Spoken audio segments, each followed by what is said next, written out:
Right on. Thank you guys for leading us in that. How's it going, Salt Company? Doing good? Good to see you guys here. Good to see you guys here. How are you enjoying school so far? You all settled in? Yeah, kind of? Not super convincing. Somebody loves school. That's cool. My name's Ryan. This is kind of a fun time of year to be up here preaching. They're trying to trip me with these wires. Good luck. It's kind of fun because, we don't know each other yet. There's, big crowds, a lot of excitement, but the best is yet to come, right? It's so fun as we go and just get to know each other throughout the year, build friendships with one another, kind of make this stage disappear a little bit. I'm a pretty easy guy to get to know, I'd like to think. There's not much that you need to know about me. I'd say 2024 has been the best year of my life, objectively speaking. So, I got married this summer is really what I'm saying. So, yeah. 4th of July, really patriotic couple. So, got married right over Kinnick, go Hawks, I don't know. We were just repping our stuff that day. It was super fun. Did we get a couple pictures? Did they come through? We did. You guys want to see some pictures of my wedding? Sweet. Okay, so we pray together. So, that's cool. That's Ellie. She's gorgeous. She's, really, really cool, really funny, really, what are all the things? Godly, as you can tell by the picture, us praying together. Love her a lot. We've been having a lot of fun. Is there any other pictures? I don't actually know. Oh, okay, yeah. I didn't know if we could share that one, but here we are. Sharing that one. Had a lot of fun, obviously. Have some good friends there. Any other pictures? Maybe. Oh, yeah. Oh, we had a live band at the wedding. On the left there, that's Dalton. He was just up here singing. So it's like, if you get married and you got talented friends, it really helps. Had a killer time with that live band. I'm guessing that's all that there is. Yeah, back to the cool graphic of me with hair up there preaching in the top left. Old nostalgic pictures for this new series we're in. Definitely been the best year of my life for obvious reasons. But as I was thinking, okay, I'm going to tell them that's been the best year of my life, kind of got me thinking, what was the worst year of my life, Not to kill the mood or anything, but it didn't take long for me to think, oh, 3rd grade, that was the worst year of my life. Anybody else just hate 3rd grade? I have terrible memories. Xavier knows what I'm talking about. I remember it was a year full of promise, right? It was I was playing all the sports, had a lot of friends. I was going to be in Mrs. Gibbons' class at Meeker Elementary in Ames. All right, this is going to be a great year. I heard she was an awesome teacher. But it went south pretty quickly. That dreaded day when the school nurse calls everybody in one by one to do their vision test, the eye thing. And I get called in and, I'm annoyed. And they say, hey, Ryan, can you read the letters? You know how it is, big letters, smaller letters. Y'all taking a vision test. They still do that stuff. It's okay, boom, nailed it. 100% pretty sure, give or take. All right, Ryan, cover up your left eye and read all the letters again. And nailed it. And then this is kind of when things started to turn. You can kind of feel the mood shift. Because they said, Ryan, cover up your right eye. I was all right, I can do that. Read the letters. And I couldn't at all. I started just guessing. I was oh man, why can't I see those? And A, B, C. I had no idea. I guess, and I could tell the school nurse was not very happy. She looked terrified. And I was what? Okay, you're taking too long. I got to get back to 3rd grade stuff. I'm very busy here. What's going on? She goes, hold up, I need to call your mom. I'm okay, wow, this isn't good. And she calls my mom. And she's you need to get your son into the eye doctor, this week, if possible. And so I don't remember if it was that night or the next day or what, but we got into the eye doctor, and sure enough, another little vision test, read the letters. Same score. Didn't go super well with this eye. And this is what the doctor said. He said, Mrs. Hamby, my mom, I got good news, I got bad news. Good news is everything's going to be fine. Don't worry, everything's going to be cool if we take care of this. But the bad news is we got to put a little patch on Ryan's eye, his good eye, and put some glasses over the patch so that we can make that left eye stronger because your son is on a fast track to having a lazy eye. And that thing's going to sleep. It's not doing any work right now. We need to help it out. That eye doctor ruined 3rd grade for me, right? He slaps a patch on, slaps these little Adidas glasses. What Adidas? Who's wearing? I'm pretty sure I picked them out, but who lets me pick out little Adidas glasses? And you just see it. Poor little me, 3rd grade, just filling up that patch with tears all night, just crying and crying and crying. I can't believe this guy would ruin my life. No girls are going to like me. I'm going to not going to make any new friends. I had a bunch of high school sisters who all their friends just called me Patches the Pirate all the time. Right? So, okay, no, tap into this sympathy for me really quick.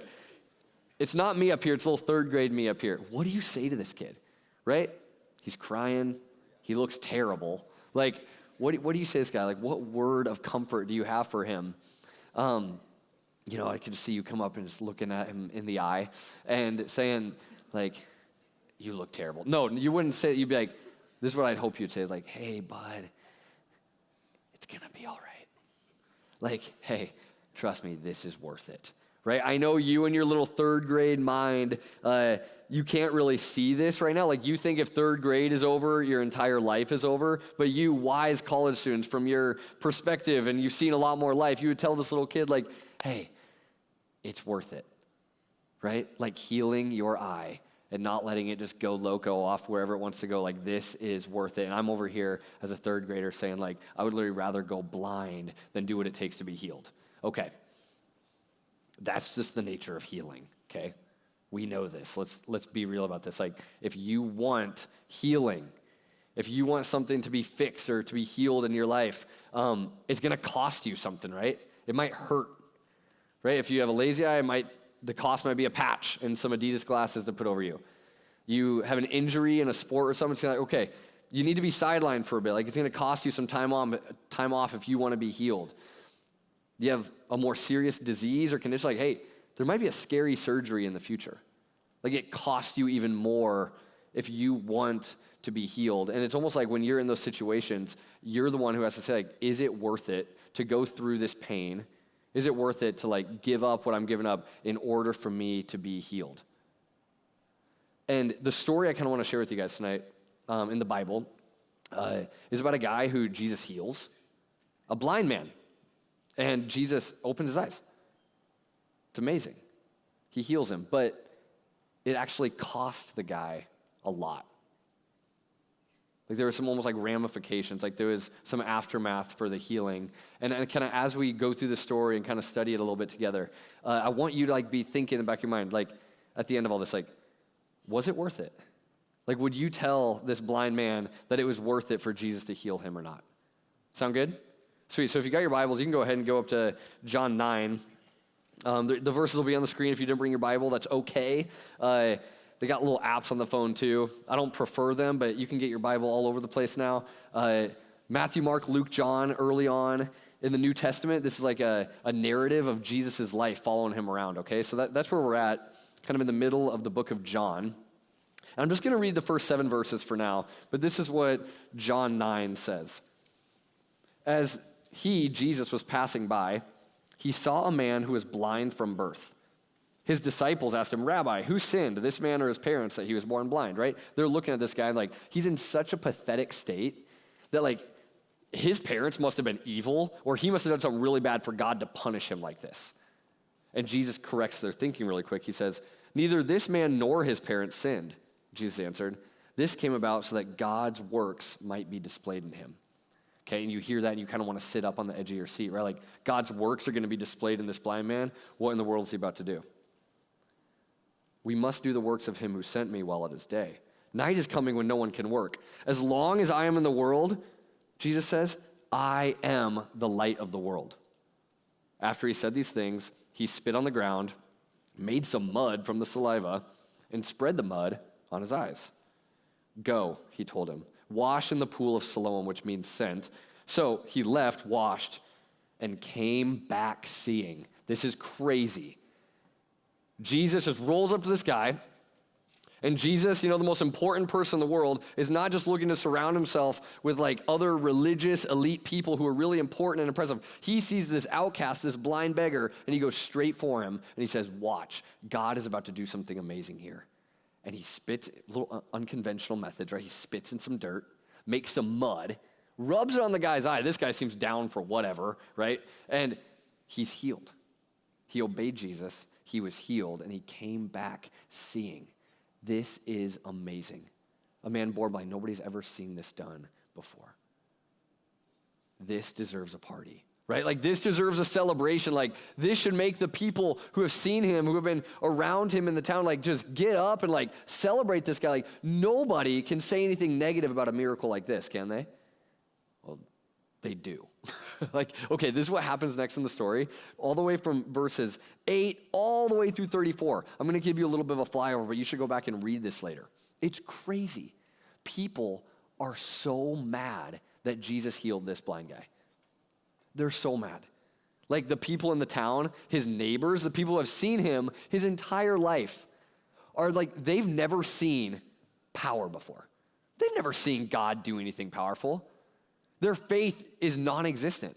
And so for them to hear, oh, this was Jesus who did this, they're like, that doesn't make sense to us logically. We don't understand that. And they actually are like, yeah, it's probably a conspiracy theory. They literally say, I don't even know if this is the right guy. And he's like sitting there like, no, this is me. Like, you've known me. And they're like, well, then what happened? I've already told you Jesus healed me. They don't know what to do with him. And so they take him. And they take him to somebody who might be able to answer their questions. They take him to the church, the synagogue, the religious leaders, the Pharisees, right? And he's like, hey, this guy, you need to investigate this guy. So the religious leaders, they're like, what happened to you? And he goes, Jesus healed me. I used to be blind, but now I see. Same story I told everybody else. And they're just like, wait, this doesn't make any sense because it's the Sabbath.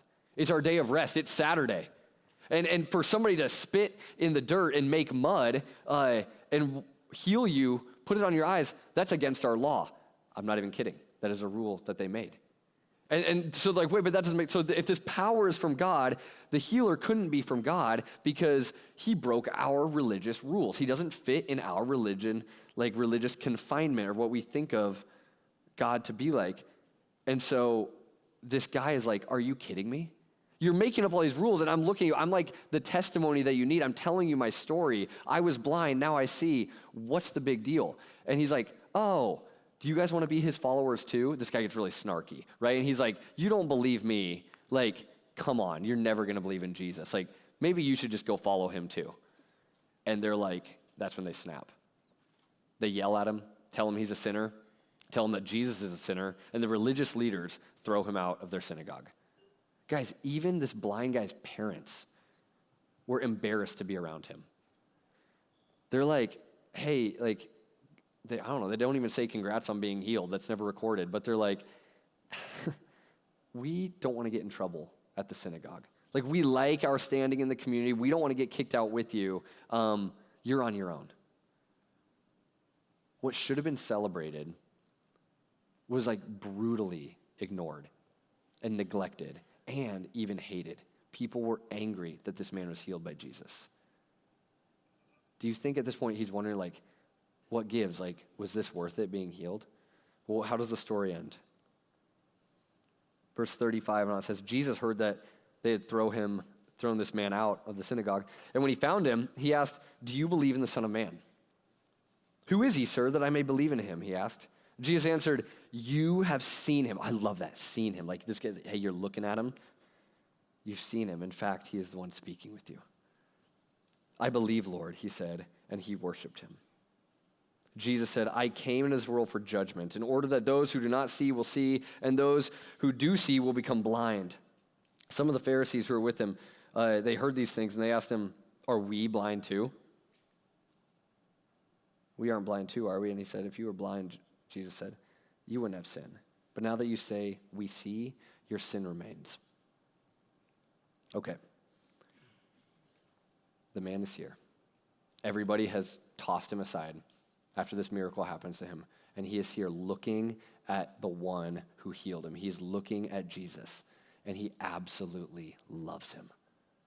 He's thrilled. You asked him, was it worth it? He's like, what did this cost me? Like this guy, let's be real, it didn't actually cost him that much. Like I'm guessing he was pretty low on the totem pole of society. He's a blind beggar. Oh, now people are casting him aside. He's like, what's new? No, I'm looking at the one who healed me, and he drops to his feet and worships him. He sees Jesus rightly. That's not that surprising. I think the sadder part of this is like everybody else in the story. Like Like, it makes sense if Jesus heals you that you are going to fall down and worship him, that you're not going to worry about the cost of being healed, that you're just like, yes, I'll take it. But it's all these other people who deny Jesus that kind of concern me. Did you notice there was kind of a weird thing, the way I ended reading that? It was kind of weird. It might have taken you back for a bit. Like, there's the happy part, but then Jesus kind of ends with some ominous words. Did you see in verse 39 that word judgment? Jesus said, I came into this world for judgment. Like, God's all about love. Like, God is love. Like, Jesus came to love people. What's he talking about here? He came into this world for judgment in order that those who do not see will see, and those who do see will become blind. Like, is he coming to blind people? What is Jesus talking about with this judgment? Well, Jesus is making something really, really clear. Why did he open this man's eyes? Why did he heal this physical blindness? It's because what he was after, what he was actually addressing with this miracle was something deeper and ultimately more profound than physical healing. Jesus is trying to point out spiritual blindness in people. He's trying to point out not like that they can't see with their eyes, but they can't see with the eyes of their heart, that they don't see God like they should. Like, when they see Jesus, they just see another teacher. They just see somebody to not worry about. Like, he's just another flash-in-the-pan teacher. No. You are spiritually blind if you do not see Jesus as he is supposed to be seen. And so the miracle of the story is not just that God made this blind man see. It's that he made a spiritually blind man worship. That is what's so incredible about this story. But the judgment part he's talking about is for everybody else who denied Jesus. He came into this world for judgment is a really interesting way to say it. But Jesus, the light of the world, as he describes himself, drops himself down into this dark place, and what happens? Some people run to him, and some people run away from him. John 3 actually describes this really interesting. He says, this is Jesus just talking a few pages earlier in your Bible. It says, this is the judgment. The light has come into the world, and people loved darkness rather than the light because their deeds were evil, right? Some people, when a light comes, they act like moths, right? They go straight for the light. And some, like cockroaches, right? You know what happens there? Put a light, they flee. They scurry away. And Jesus is saying, when I'm reaching out my hand to save you, when I am offering to heal you, to heal your spiritual blindness, and you deny me, you are choosing judgment. Guys, the problem is that when the light of the world rolled upon the scene, these people, and I know this is very prevalent for us too, same goes for today, we didn't love him. We loved sin and darkness more than Jesus. To not choose Jesus when he is presented to us is our judgment. And I think if you love sin more than Jesus, it's crazy. Like, you don't have to be healed, right? Like, that's an option. You don't have to be. You can say, it's not worth it. I just want to say, I think that's crazy, and I think that's really sad. Right? I have a friend. His dad worked in ministry. He was a pastor. And this friend, one time was on his computer, on his phone, one or the other, and accidentally came across some text messages from his dad. And it was incriminating evidence that his dad, who is a pastor, is having an affair. And my friend sees this, and what is this going to do to my family? What would you do if you were my friend in that moment? Do you take this incriminating evidence and bring it to the light, or do you let it sit in the darkness? My friend, he brought it to the light. He saw the sin, hated the sin, and brought it into the light to be seen. And even to this day, my friend, his parents, their relationship is just nothing. It's terrible. They still tell my friend that he needs to apologize for his part for what he did to ruin their family. It makes me really angry and really sad. And so I want you to come alongside my friend and answer the question, Was healing worth it? Was shining the light of the world into the situation worth it? Guys, the big idea I think that John 9 is getting across to us tonight is that no matter the cost, being healed is always worth it. No matter the cost, being healed is always worth it. And I just want to encourage you guys just to flock tonight to the light of the world. That he is presenting himself and reaching out, lending a hand to say, I can heal your spiritual blindness. I am here to make your relationship with God right and whole again. And my encouragement to you is to not deny him tonight. Not deny him, but run to the light. And so I just want to ask a couple questions, okay? And the first question I have is just like, have you accepted the light of the world, or do you just prefer darkness? Just kind of straight up, just kind of want to go there with you and just want you to kind of think about these things. Like, have you actually accepted the light of the world and like received Jesus? Have you run to the light, or you're just like, no, I'm kind of just good in the darkness? And I know the light, it's a threat on what you love, the lifestyle that you're living. Full autonomy is what you think you're living in. And I just want you to know that like when blind people get healed by Jesus, this crazy thing happens. When spiritual blindness is healed, these people who he heals, they absolutely love Jesus. It's amazing. Right? I'm not just telling you that you need to change your behavior. Like, hey, I know what you did last week, and like you need to change your behavior and become more Christian. I'm telling you, you need your eyes opened, and you need to see Jesus, because you are going to love him so much more than you love anything else in this world. Those things that are asking your life from you, that are saying, like, they're taking, and Jesus is over here, and he's saying, I'm going to give you everything. He loves you more than anybody or anything else in this world can. He is the light of the world. But do you know why this blind man who was healed, why he didn't just say thank you and just carry on with his life, but why did he actually have to fall to the ground and worship Jesus? Why do we do that when we were blind and now we see, right? Why do we raise our hands and worship Jesus? Why do we love him more than anything else in the world? It's because we see what it cost him to love us. Right? Like, we see that the light of the world, guys, this is called the gospel. It's the good news of Jesus. It's the story of the entire Bible, that the light of the world dropped himself into a really, really dark place where sin and evil were rampant. And in his presence, like we just read, it wasn't really received well. Yeah, maybe some people liked him, some people loved him, like this guy in the story, but it wasn't received well. He was hated so much, the light of the world, and rejected so harshly that they hung the light of the world on a tree, and they killed him. And as the clouds rolled in and the sun blacked out for that afternoon, the light of the world was plunged into a dark grave. He felt more darkness than you have ever felt. He felt more pain than you have ever felt. And he did this. He did this for your healing because he loves you. And I'm just saying, that is your invitation tonight, to come and see Jesus. For you to say, yeah, I believe, Lord, I want my eyes to be open.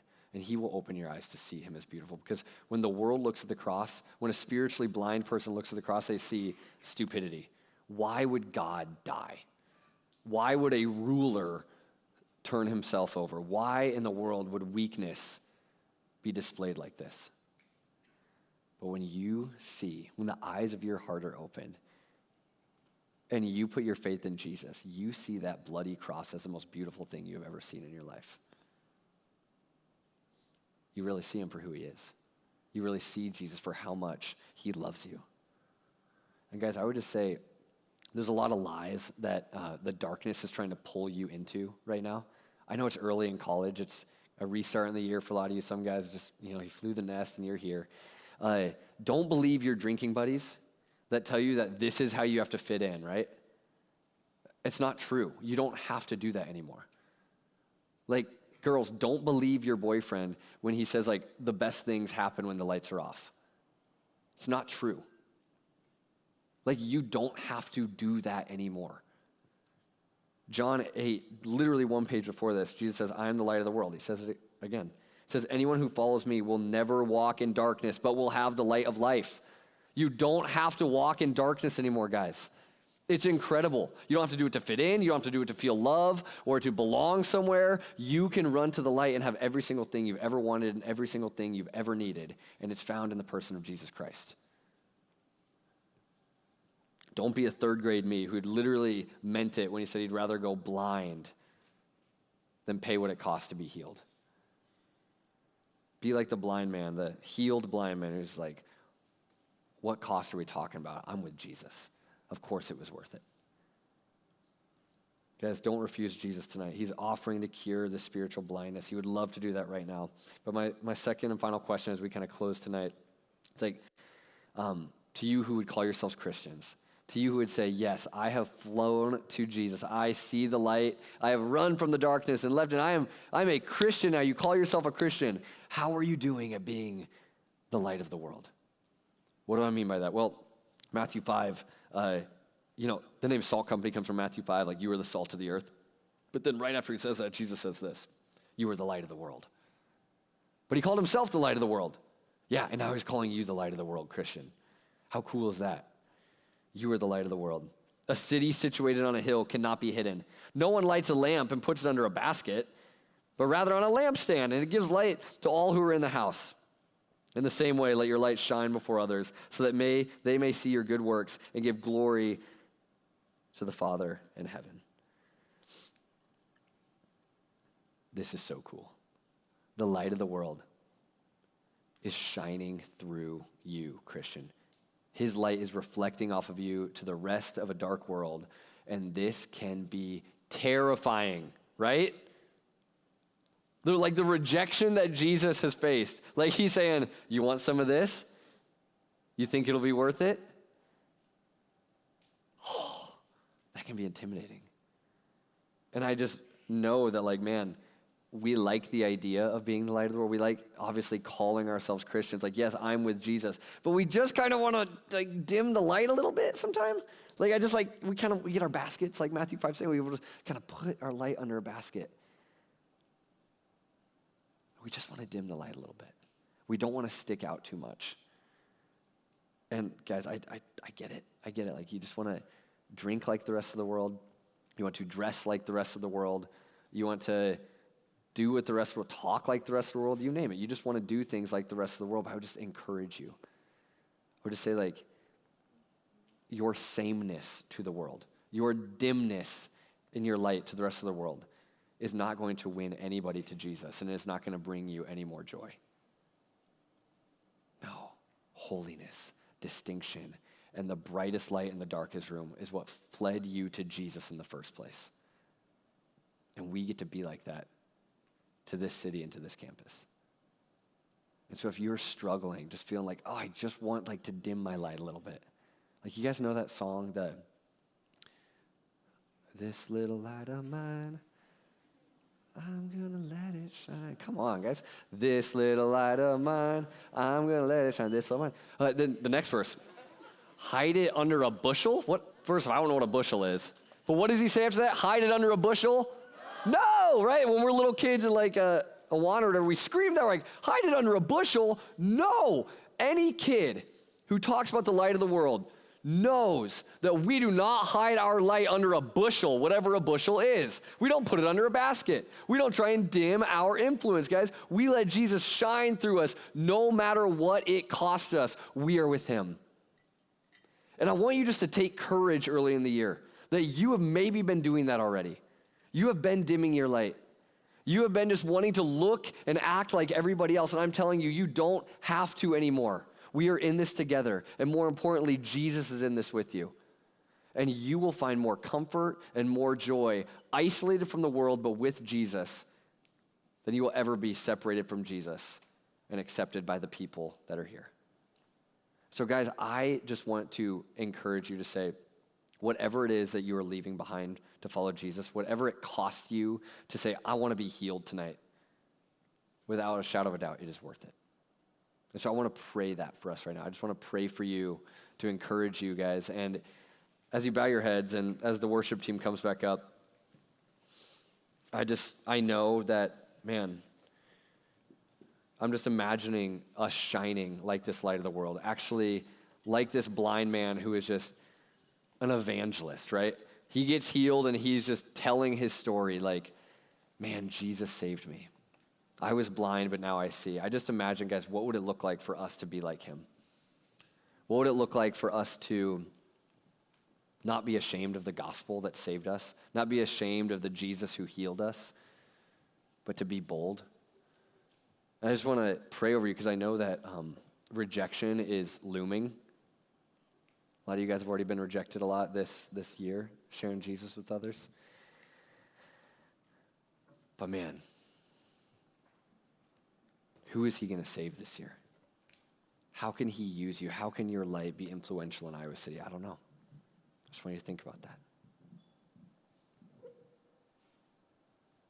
I can't get this image out of my mind, guys. I was just thinking about this while praying and getting ready for this sermon. I'm just like, I'm wandering around in a dark lawn or something, I don't know, and I see a light, and I get closer to it, and it's like a bonfire, right? And as I roll up, I see it's Jesus sitting at the bonfire. Don't know what he looks like, but I just know it's him. And he's just like inviting me in. And it's, not a scary light. It's no longer a threat to the sin that I love to do in the darkness, the stuff I'm ashamed of. It's warm, and it's inviting, and it's friendly. And Jesus just asked me to sit down. And I do. And I picture that, just life with Jesus, friendship with Jesus, a sinner like me being able to sit down and enjoy the light of Jesus. And I can't even remember what I gave up to follow him. I can't even remember what I was doing in the darkness and how I used to love it, because I just see him. And his love for me draws that out of me, guys. I just want you to see him tonight. And so, Jesus, I just ask that you would shine your light here tonight. I ask that you would open up spiritually blind eyes. God, we all have the same story. Every Christian has the same story, that we were once blind and now we see. God, I pray that you would create more stories like that tonight. More people would see the cross as their salvation. But God, I also just know we just need help staying close to the light. The world is trying to pull us away, Lord, and I just renounce that right now and just say, no, I'm not doing it. Jesus, I'm not doing it. I'm not going anywhere that you're not. So God, give us strength. Strengthen our weak bones and our weak resolve, and make us just bold.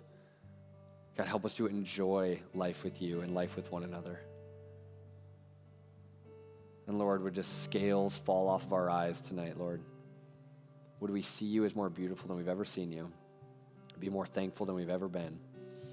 And like this blind man who you healed, fall at your feet and worship. Jesus, I believe.